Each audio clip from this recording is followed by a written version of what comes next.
Assalamualaikum warahmatullahi wabarakatuh. Perkenalkan, saya Diasyana Oktavia Sundawa dari kelompok 7, kelas 3C Manajemen. Perkenalkan, nama saya Kristiana Dorelisa Ada, kelas 3C Manajemen dari kelompok 7, mata kuliah UKM. Saya Muhammad Fatih Al-Atsori dari kelompok 7, kelas C. Saya Muhammad Tajuddin Hasan, kelas C dari kelompok 7, mata kuliah UKM.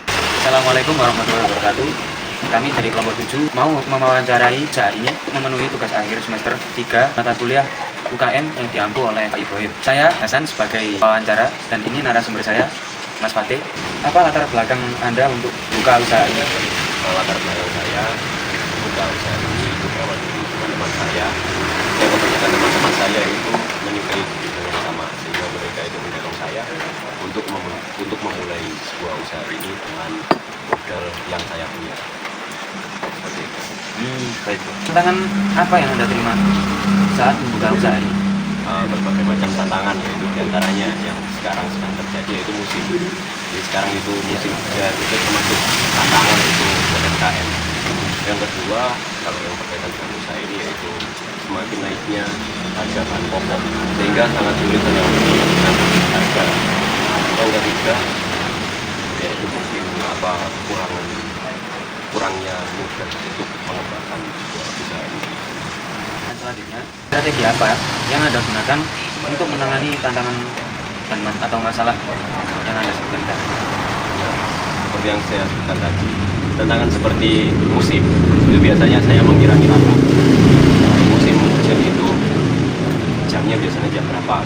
Kalau misalnya terjadi itu sore, maka strategi atau solusi saya itu membuka lebih awal, seperti membuka lebih pagi atau siang.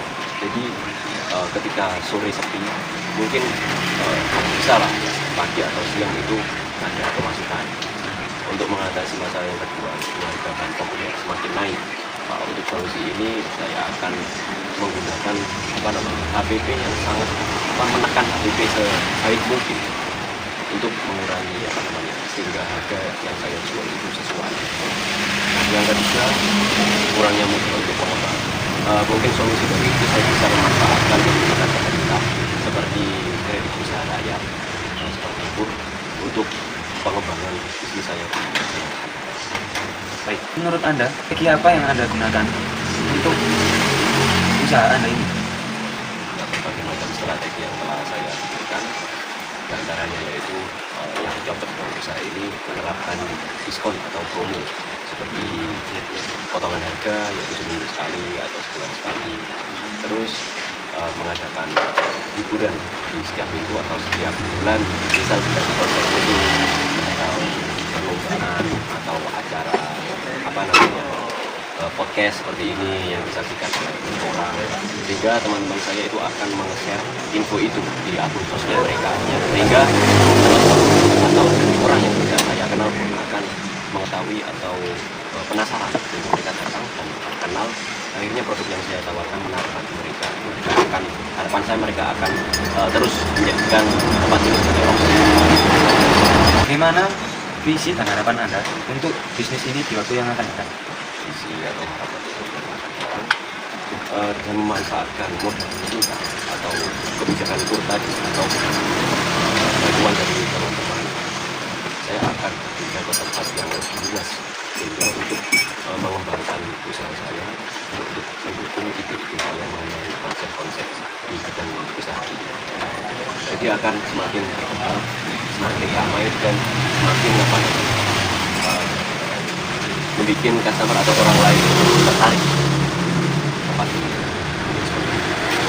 Baik, mungkin cukup sekian pertanyaan yang saya tanyakan untuk usaha ini untuk memenuhi tugas akhir semester mata kuliah UKM. Terima kasih Mas Fatih untuk waktu yang Anda luangkan untuk menjawab pertanyaan-pertanyaan saya tadi.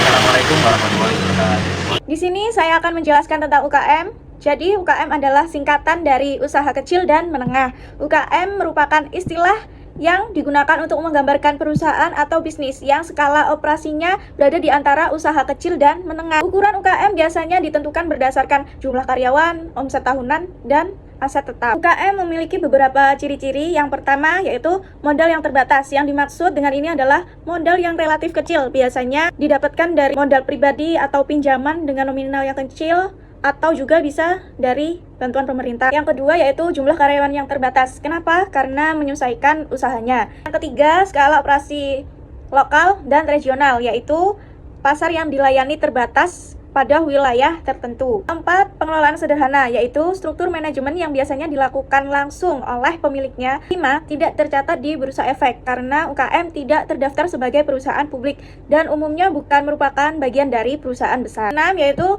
pemasaran yang terbatas. Pemasaran ini biasanya dilakukan secara langsung melalui media sosial atau metode-metode yang lainnya. 7, yaitu peran utama pemilik. Pemilik biasanya terlibat langsung dalam operasional sehari-hari, termasuk produksi, pemasaran, dan manajemen keuangan. 8, ada pendapatan tahunan terbatas. Menurut standar di Indonesia, omset usaha kecil dan menengah memiliki batas tertentu sesuai dengan undang-undang. Contohnya ada usaha kecil yang memiliki omset hingga 2,5 miliar per tahun. Di sini saya akan menjelaskan manfaat UKM dan tantangan UKM. Manfaat UKM ada 4. Yang pertama yaitu fleksibilitas. UKM cenderung lebih fleksibel dan adaptif terhadap perubahan pasar dibandingkan dengan perusahaan besar. Mereka dapat dengan cepat menyesuaikan strategi bisnis dan operasional. Yang kedua, inovasi. Karena ukurannya yang relatif kecil, UKM seringkali lebih inovatif. Mereka dapat mengembangkan produk atau layanan baru dengan cepat dan mengimplementasikan perubahan tanpa harus melalui proses biaya yang rumit. Yang ketiga, kontribusi ekonomi. UKM memainkan peran penting dalam perekonomian dengan menyediakan lapangan kerja dan mendorong pertumbuhan ekonomi. Mereka juga membantu mengurangi kesenjangan ekonomi dengan memberikan peluang bagi individu untuk memulai usaha sendiri.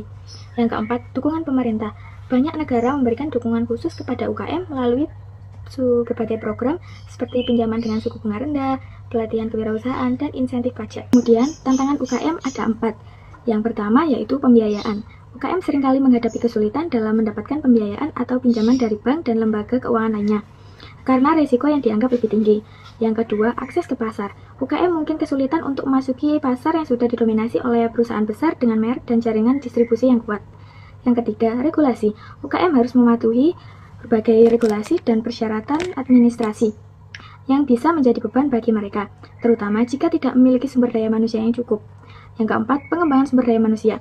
UKM seringkali mengalami kesulitan dalam pelatihan dan pengembangan sumber daya manusia karena keterbatasan anggaran dan akses terhadap pendidikan dan pelatihan yang berkualitas.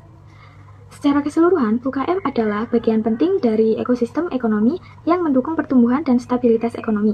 Dengan dukungan yang tepat, UKM dapat berkembang dengan berkontribusi secara signifikan dalam perekonomian.